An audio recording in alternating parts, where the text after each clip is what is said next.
biggest gaming event of the year has come and gone with excitement, surprises, and a brand new console from Nintendo.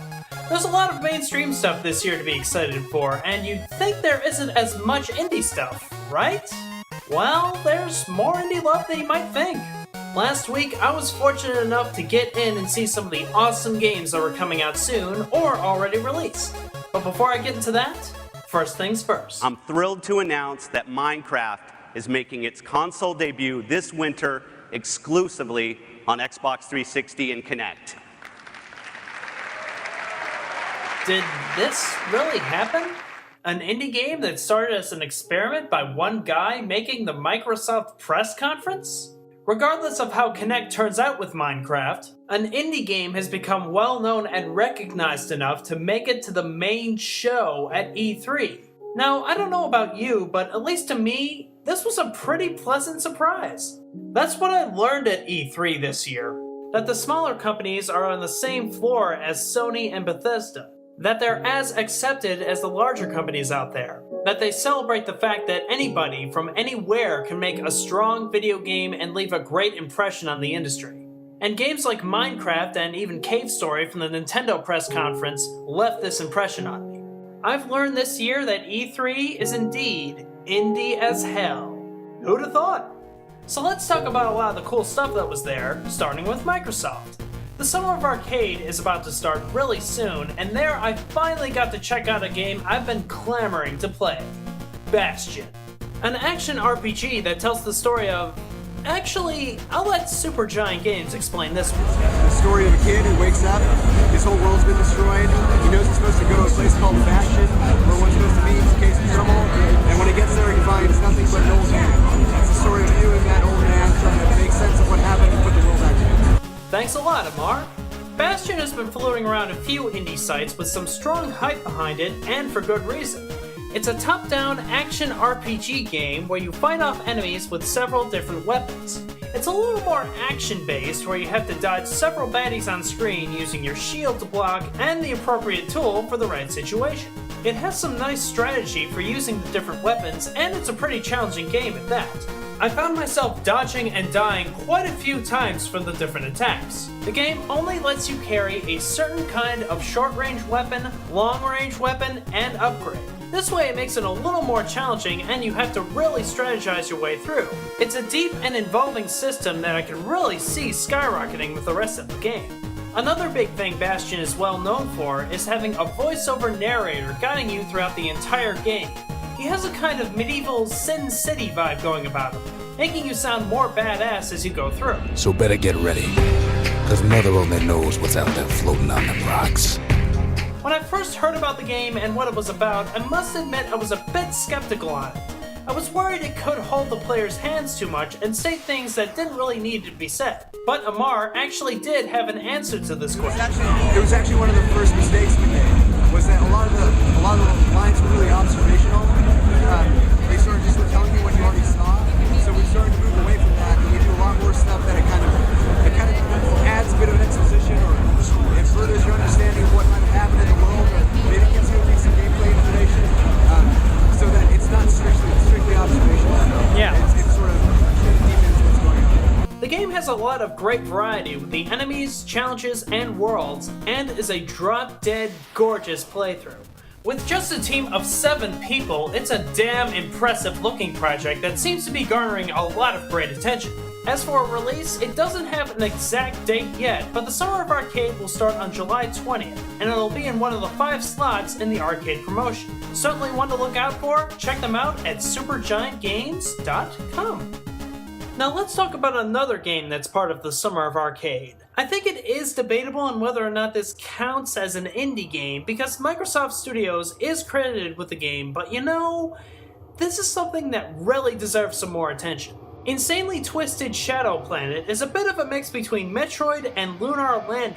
You guide a spaceship that wanders around a surreal dark world and finds off strange creatures from a meteor that's devouring the entire planet.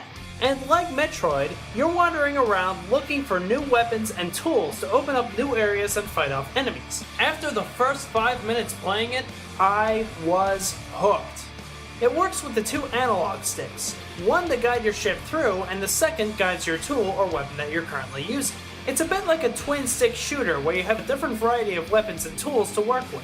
The number of enemies on screen and how it can surround your ship really makes the game a hard challenge. And like Bastion, it's the good, fair kind of challenge. The game also has a fantastic look to it from its two developers, Michel Gagne and Joe Olsen. Michel is mostly known for his work as an animator and visual effects artist for films such as The Iron Giant, Ratatouille, and The Incredibles. And the game is loosely based off his Nickelodeon shorts Insanely Twisted Shadow Puppets. While the levels have a great amount of polish and personality to them, the cutscenes felt like I was watching a short from Fantasia. It has simple and fun gameplay, a great visual style, and personally, I think this could be a big sleeper hit this year. It's the favorite thing I've played at E3, and it's one twisted shadow planet that definitely deserves a download. Go over and check out their website to find out more.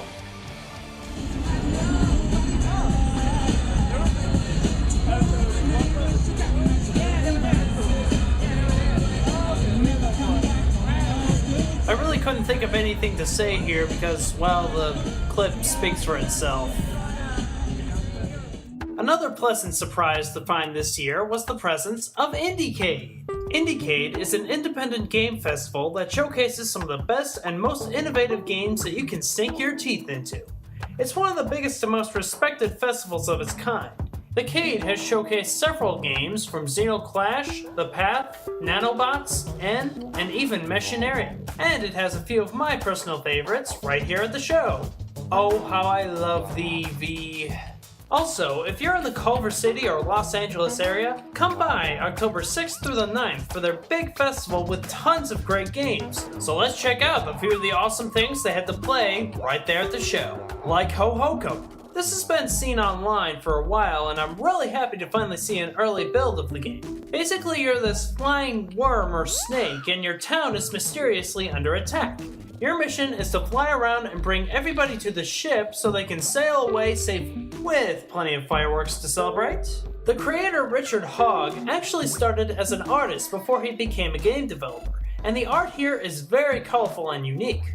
It's a lot like playing a game set in a yellow submarine world. It's a very kind of pop 60s or 70s look. The mechanics for this kind of snake rescue game are pretty standard. You can bounce off the different objects, you have a race mode available in it, and you can turn electric through these light bulbs and attack some of the cannons that are attacking the townsfolk. This is still an early version of it, and there will be more to offer. From what I heard on the floor, it's set to be released sometime next year. Another game I've heard a great deal about is Button for the PC and Xbox Live Arcade. It's kind of an interactive game where you have to put the controller down, walk a few steps back, and do as the game instructs, like silly things like shake with your partner or dance around like a robot. Then the game will start counting down, and once the countdown is over, it's a race to the other player's controllers to tap them as quickly as you can and make them lose while still defending your own control. It's a really great idea for a party game as you can get multiple people to use one controller. Then it almost turns into a cartoon dust cloud where you're all trying to clamor for your controllers and fight each other over it. Hey, if you don't believe me, listen to some of the writers from TopTierTactics.com, like John Griffin, I'm from Albuquerque. Yeah, I'm John Tron. What's your name? John Tron from New Jersey. I'm John Griffin, I'm from Albuquerque. Oh. Confusing it with, yeah. Very fun. I would like to see more players. I think the chaos. I'm pretty sure if I was playing with my wife, I would end up stabbed at some point playing this game. So yeah, I like it. I think you play one more scene, you'll end up stabbed too. Thanks, Sean and John. And thank you, indie players, for watching the first part of this E3 coverage. Look out for the second part for some more Indiecade games, a few PlayStation games, and, well, I get to talk to somebody you might have heard of.